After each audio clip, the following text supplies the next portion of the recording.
கீழ்மை அகற்று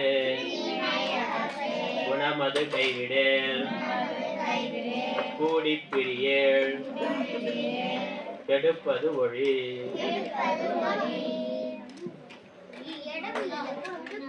கூடி பிரியேள், கூடுதல்னா சேருதல், நட்பு கொள்ளுதல் அப்படின்னு அர்த்தம். நல்ல விஷயங்கள், நல்லவர்கள், நல்லவர்கள் பார்க்கிறோம், பேசுறோம், பழகுறோம். அதுக்கப்புறம் 2 நாள் கிளாஸுக்கு வர்றது, அப்புறம் கிளாஸுக்கு வர்றதை விட்டுறது. கவனி, எழுது தம்பி, நல்லா உட்காரு, எழுதுறேன்னா எழுதிக்கிட்டே கேளு, கவனி, காதில் வாங்கு, பேசாத. பேசுறதுக்கு வேலை இல்லை, பேசுறதுக்கு வேலை இல்லை. ஒன்று போர்டை பார்க்கணும், கை எழுதணும், காது கேட்கணும், கேள்வி கேட்டால் பதில் சொல்லணும், அவ்வளவுதான். பக்கத்து ஆள்கிட்ட பேசுறதுக்கு வேற கைக்கெல்லாம் வேற வேலை கிடையாது. இங்கே கவனிக்கலாம். அதுக்கு வச்சுட்டு அப்ப கூடினாக்கா நல்ல விஷயங்களோடு கூடி, நல்லவர்களோடு கூடி. நல்ல விஷயங்கள், ஒரு நல்ல விஷயம் பார்க்கிறோம், கேட்கிறோம்னாக்கா அதை தொடர்ந்து பயிற்சி பண்ணணும். நல்லவர்களோட சேர்ந்து பழகுறோம்னாக்கா தொடர்ச்சியா அந்த நட்பு அருந்து போகாம நம்ம எப்பொழுதும் ஃப்ரெண்ட்ஸா இருக்கணும். கொஞ்ச நாள் பழகிட்டு அப்புறம் விட்டுறதுன்னா அது பிரயோஜனம் இல்லை. தர்மதீபியா கிளாஸுக்கு வர்றோம், நல்ல விஷயங்களை கேட்கிறோம், கத்துக்கிறோம். நிறைய சாமிகள் இருக்காங்க, பார்க்குறோம், நல்லவங்க நிறைய இருக்காங்க, பார்க்குறோம், பேசுறோம், பழகுறோம், நல்ல விஷயங்களை நிறைய கற்றுக்கொள்கிறோம். 2 நாள் 3 நாள் 1 வாரம் கிளாஸுக்கு வந்துட்டு அதுக்கப்புறம் கிளாஸுக்கு வராமல் விட்டுட்டா அதான் பிரிஞ்சு போகிறது. நல்ல விஷயம் நமக்கு இலவசமாக கிடைக்குது, நாம் இருக்க ஊர்லேயே இருக்கு, நமக்கு பக்கத்துலேயே இருக்கு, நமக்கு போய் அதை கலந்து கொள்றதையும் கேட்கறதுக்கு தெரிஞ்சு கொள்றதுக்கு வாய்ப்பு இருக்கு. ஆனால் நம்ம சோம்பேறித்தனத்தினால 2 நாள் 1 வாரம் கிளாஸுக்கு போகிறது, 2 வாரம் கிளாஸுக்கு போகிறது, அப்புறம் விட்டுறதுன்னா விட்டுட்டு வீட்டில் என்ன பண்ணுவோம்? டிவி பார்த்துட்டு இருப்போம், இல்லை செல்ஃபோன் விளையாடுவோம், இல்லை ரோட்டில் போய் ஃப்ரெண்ட்ஸோட ஊர் சுற்றுவோம். அதான பண்ணுறோம். அப்போ அது பிரயோஜனம் இல்லை. ஆனால் அதில் நமக்கு இன்ட்ரெஸ்ட் அதிகமாக இருக்குது. நல்ல விஷயங்களை கேட்டாக்க கொஞ்சம் பேசாமல் இரு, சேட்டை பண்ணாமல் இரு, ஒழுங்காக காலம் அடைக்கி உட்காரு அப்படின்னா அது கொஞ்சம் கஷ்டமாக இருக்குது. அதனால 2 வாரம் கிளாஸுக்கு வந்துட்டு அப்புறம் வராமல் விட்டுறேன். வாங்க சார், வணக்கம் சார்.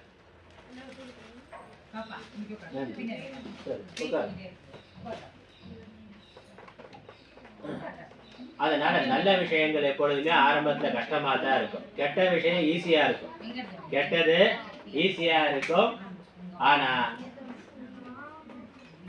அதை தொடர்ந்து நம்ம ஈஸியா இருக்கேன்னு பண்ணி கொண்டு இருந்தோம்னாக்க அப்புறம் அது கெடுதல் பண்ணும்.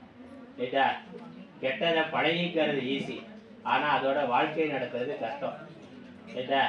கெட்ட விஷயங்களை பழகி கொள்றது ஈஸி, ஆனா அதோட வாழ்றது கஷ்டம். சிகரெட் குடிக்கிறாங்க, தண்ணி அடிக்கிறாங்கலாம் பார்க்குறோம்ல, ஊர்ல கிராமத்துல, இல்லை நம்ம வீட்லயோ யாரோ அப்பாவோ மாமாவோ சித்தப்பாவோ குடிக்கிறாங்க. குடிக்கிறது ஃப்ரெண்ட்ஸு ஜாலியாக யாரோ வாங்கி கொடுக்குறான்னா, யாரோ வாங்கி கொடுக்குறான், ஈஸியாக கிடைக்குது, ஃப்ரீயாக கிடைக்குது அப்படின்னா வாங்கி குடிச்சு பழகிடுறாங்க. அப்போ கெட்ட விஷயங்களை பழகிக்கிறதுக்கு நிறைய வாய்ப்பு இருக்குது. ஊரில் பார்த்த தெருவெல்லாம் அங்கங்கே சாராய கடை திறந்து வச்சுருக்கான், இருக்குல்ல, டாஸ்மாக் இருக்குல்ல. நம்ம தேடி போய் குடிக்க வேண்டியிருக்குன்னா ஊருக்கு வெளியே இருக்கு, தேடி போய் குடிக்க வேண்டியிருக்கு. ஆனால் அதுக்கு போகிறான், போய் அங்கே போய் க்யூவில் நிற்கிறான். கெட்ட விஷயத்தை தேடி போகிறதுக்கு தயாராக இருக்கிறாங்க, அதை வாங்கி கொடுக்கறதுக்கு 4 பேர் இருக்கிறான், ஃப்ரீயாக வாங்கி கொடுக்கறதுக்கு. ஆனால் நல்ல விஷயம் என்ன ஆகுது? பால் வீட்டுக்கு வருது, தெருவாக மணி அடித்து கூப்பிட வேண்டியிருக்கு, வாடா பால் வாங்கடா வானான்னு. அப்போ தான் மெதுவாக தூங்கி எந்திரிச்சு வருவார் யாரோ தூக்கத்தில். நல்ல விஷயம் நம்ம தேடி வந்தாலும் நம்ம தேடி போக மாட்டேங்கிறோம், கஷ்டமா இருக்கு. கெட்ட விஷயங்கள் தூரமா இருந்தாலும் ஈஸியா சினிமா பார்க்கறது, அங்க போய் பார்த்து வருது, பக்கத்து ஊர்ல போய் சினிமா பார்க்க போறான். ஆக அதனால கெட்டது பழகிக்கிறது ஈஸி, ஆனா அதோட வாழ்றது கஷ்டம். சிகரெட் குடிச்சு இருமல் நுரையீரல் கெட்டு போய் அப்புறம் அதோட இருந்துகிட்டே இருக்காங்கல்ல. வீட்டுல பெரியவங்களை பார்க்குறோம்ல, தண்ணி அடிக்கிறதோ, குடிக்கிற பழக்கமோ, இல்லை சிகரெட் பிடிக்கிற பழக்கமோ, பீடி பிடிக்கிற பழக்கமோ, இல்லை வெத்தலை பாக்கு புகையில பயன்படுத்துகிற பழக்கம் இருக்குது. இன்னும் இப்போ கஞ்சாமா சில போதைப் பொருள்கள்லாம் சொல்கிறான். ஆனால் அப்போ அடிக்க வைக்கிற போது பயன்படுத்துகிற பொழுது ஜாலியாக இருக்குது.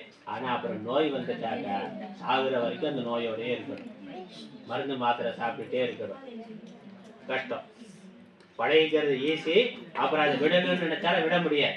டாக்டர் குடிக்காதீங்கன்னு சொன்னாலும் விட முடியாது. பழகிக்கிறது ஈஸி, விடுறது கஷ்டம், அதோட சேர்ந்து வாழ்றது கஷ்டம். வயிற்று வலியோட வாழ்ந்துட்டே இருக்க முடியுமா? கஷ்டமா இருக்குல்ல, கஷ்டம். நல்ல விஷயங்களை பழகிக்கிறது கஷ்டம். காலையில 5 மணிக்கு எந்திரிக்கிறது, யோகாசனம் பண்றது, படிக்கிறது, நல்ல புஸ்தகங்களை படிக்கிறது, ஞாயிற்றுக்கிழமையான அங்கங்கே கண்ட இடத்துக்கு போகாம ஆசிரமத்துக்கு வர்றது, தர்மதிவியா கிளாஸுக்கு வர்றது நமக்கு கஷ்டமா இருந்தாலும் பழகிட்டா அது ரொம்ப ஜாலியானது, ரொம்ப சந்தோஷமா வாழ்நாள் முழுக்க நமக்கு அது யோகாசனம் இப்போ கற்றுக்கிற வயசுல கற்றுக்கிட்டோம்னா வாழ்நாள் முழுக்க அது நமக்கு செய்யறதுக்கு ஈஸியா இருக்கும், உடம்பு ஆரோக்கியமா இருக்கும். அதுதானே? நல்ல விஷயங்களை பழகிக்கிறது கஷ்டம், பழகிட்டா அது ரொம்ப ஜாலியானது, ஈஸியானது. கெட்ட விஷயங்கள் பழகிக்கிறது ஈஸி, ஆனா அதோட வாழ்றது கஷ்டம். அதனால கஷ்டமா இருந்தாலும் நல்லதை விடாம பழகிக்கணும். அதான் சொல்லுது கூடி பிரியன்னு. நல்ல விஷயங்களை தெரிந்து கொண்டு அப்புறமா அதை அறகுறையா விட்டு விடாது, முழுசா பயிற்சி பண்ணணும், பழகணும், அதை தொடர்ந்து செய்யணும். அதுக்கப்புறம் அடுத்தது என்னது? கொடுப்பது இல்லை, கெடுப்பது. கெடுப்பது ஒளி. கெடுப்பதுன்னா என்னது? கெடுக்கிறது. இவன்ட்ட ஒரு கெட்ட பழக்கம் இருக்குனாக்கா அடுத்த ஆளையும் கெடுக்கிறது. இவன் பேசாம கவனிக்கிறேன்னாக்கா அடுத்த ஆளையும் கிளாஸை கவனிக்க விடாம லொடருடன் பேசிக்கிட்டே இருக்கிறது, அடுத்த ஆளையும் கெடுக்கிறது. முன்னாடியே பழமொழி சொல்லியிருக்கேன்ல, மேயிற மாடை நக்கிற மாடு கெடுக்குதுமா. மாடு அது மாடு கண்ணுக்குட்டி மேய்ஞ்சி இருக்குல்ல, புல்லு மேய்ஞ்சிக்கிட்டு இருக்கு, பக்கத்துல இன்னொரு மாடு வந்தா என்ன பண்ணும்? சும்மா இல்லாம அதை உடம்புல நக்கி கொடுத்தாக்க இதுக்கு சுகமா இருக்கும், அப்படியே சாப்பிட புல்லு சாப்பிட்றத மறந்துடும். அந்த சுகத்தை பார்த்துட்டு சாப்பிட்றத மறந்துடும். அப்புறம் ராத்திரி வீட்டுக்கு போனோன்னே பசிக்கும், எப்படித்தானே?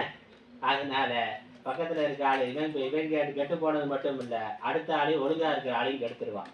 அதனால நம்மள்கிட்ட ஏதாவது சில தப்பான பழக்கங்கள் இருந்தாலும் அடுத்தவங்களுக்கு அதை சொல்லி கொடுக்க. கெடுப்பது ஒளினா அடுத்த ஆளை கெடுக்கிறத, கெட்ட பழக்கத்தை அடுத்த ஆளுக்கு சொல்லி கொடுக்காத.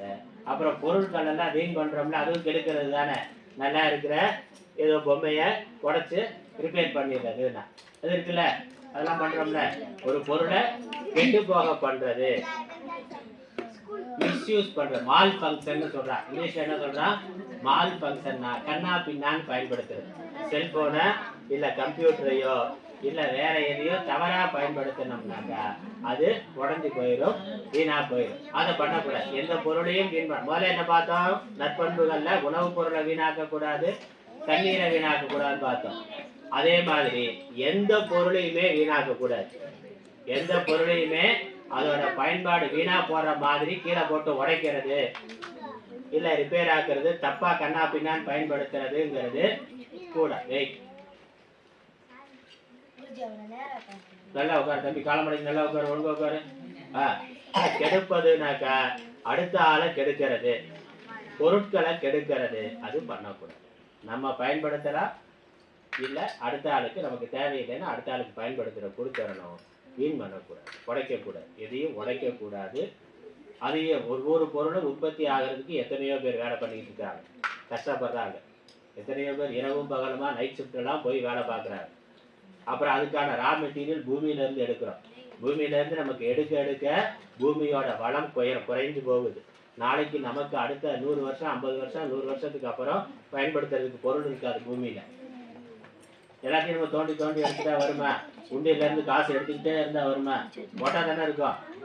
நம்ம உண்டியல போட்டு வச்சு நம்ம தான் போட்டோன்னு எடுத்துக்கிட்டே இருந்தாக்க ஒரு நாள் உண்டியல் காலியாக போயிடும். நம்ம போடணும், எடுக்கணும். போடுறதை விட எடுக்கிறது தேவைப்பட்ட இதெல்லாம் போடுறது குறைவா இருக்கு, நிறையா இருக்கணும். எடுக்கிறது குறைவா இருக்கணும். கொடுக்கறது நிறையா இருக்கணும், வாங்குறது குறைவா இருக்கணும். நல்ல ஆக்கப்பூர்வமா பயன்படுத்துறது நிறையா இருக்கணும், வேஸ்ட் பண்றது குறைவா இருக்கணும். வேஸ்ட் பண்ணாமல் இருக்க முடியாது, சிலது வேஸ்ட் ஆகத்தான் செய்யும். அது குறைவாக இருக்குது. வேஸ்ட்டை எவ்வளவு குறைக்க முடியுமோ அவ்வளவு குறைக்கணும். அதே மாதிரி அது பொருட்களுக்கு, மனிதர்களுக்கும் யாரையும் கெடுத்துடக்கூடாது. பிறருக்கு கெடுங்கிறது என்ன போட்டிருக்கு? துன்பம் போட்டிருக்கேன். பிறருக்கு துன்பம் தரக்கூடிய செயல்களை செய்யக்கூடாது. சொல்லாம இருக்க கூடி பிரிய நல்லவரோடு கூடி பின் அவரை விட்டு பிரிந்து விடாதே. கெடுப்பது ஒளி, கேடு தரும் செயல்களை செய்யாதே. கேடுன்னு என்னது? துன்பம் அர்த்தம், கெட்டன்னு அர்த்தம். கெட்டன்னு வந்தது கேடு. கெடுதல் அப்படிங்கிறது கேடு, அதைத்தான் கெடுக்கிறதுன்னு சொல்றேன். நல்லா இருக்கிறத கெடுக்கிறது. சாம்பார்ல கொஞ்சம் உப்பு நிறைய போட்டா என்னாச்சு? சாம்பார் கெட்டு போச்சுன்னா. உப்புக்கு பதிலா ஜீனி போட்டாக்கா சாம்பார் கெட்டு போச்சு. டீல ஜீனிக்கு பதிலா உப்பு போட்டாக்கா ஜீனி கெட்டு போயிரும்ல, பால் கெட்டு போயிருது. அந்த மாதிரி பிறர் மனசை கெடுக்கிற வேலைய செய்யக்கூடாது. பிறருக்கு துன்பம் தரக்கூடிய வேலையை செய்யக்கூடாது. கூடி பிரிய நல்லவரோடு கூடி பின் அவரை விட்டு புரிந்து விடாதே. கெடுப்பது ஒளி கேடு தரும் செயல்களை செய்யாதே.